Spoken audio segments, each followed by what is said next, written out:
Alright guys, 10 tips for you to start getting started as a vlogger. Number 1, find your niche. Always want to find out who you're vlogging for, what you're trying to get.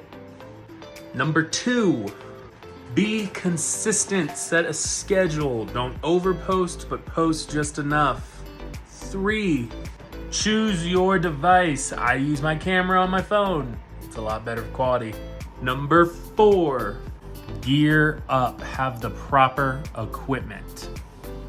5, consider your storage space. You need a lot of storage with it. Make sure you have plenty of it.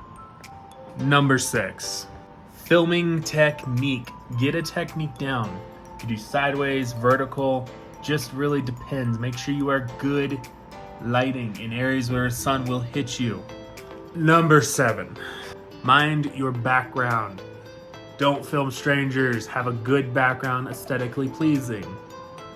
Number 8, keep it a reasonable length.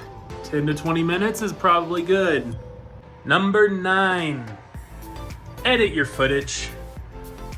You need to edit. Finally, number 10, your audio is important. Make sure your audio is good. Cut out background sounds such as fans. How many emojis did you guys see in this video? Comment down below the right number to get a shout out. This is just a quick guide on how to do vlogs. I have a lot more ideas, but I hope you guys enjoy this little small video. Love you guys to death. Have a fantastic day.